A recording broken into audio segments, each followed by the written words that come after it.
Come on, let's cook screw butter garlic for today. Tara na!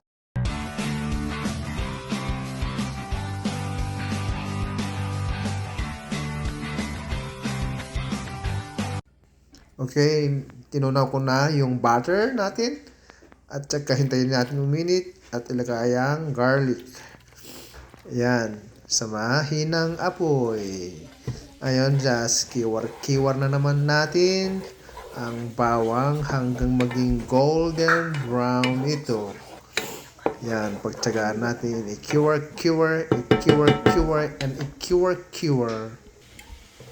And then, ngayon na ay naging golden brown na.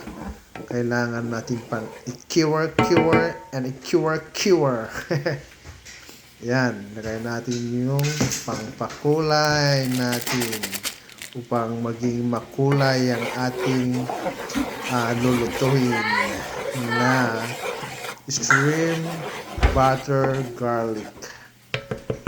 Ayan, para maalinamnam, maglagay tayo ng kunting oyster sauce. Ayan. Tapos, cure na naman natin yan. Cure. Ayan, cure. Tapos maglagay tayo ng tomato paste or pwede rin yung ketchup sa natin. I-cure ulit. Ayan, cure natin yan para mas sarap. Kailangan din yan may magic sarap para malinamnam ang ating lulutuin ngayon. Ayan, pahingaan natin lang kunti yung kalan kasi baka masunog yung sauce natin, maging mapait. Ayun, nandiyan na yung itsura. Pwede natin ilagay mamaya ang ating shrimp. Mulo na, yan ang ating shrimp. I-cure natin yan. I-cure natin yan hanggang ito ay kumulo at saka natin tatakpan at hintayin na natin kumulo at maging orange color. Ayan, check na natin, baliktarin natin kung pwedeng baliktarin. Ayan, cure natin ang ating lulutuin. Cure and cure. Natatawa yung anak ko dito sa kanito. Ayan, kumukulo na ang ating shrimp.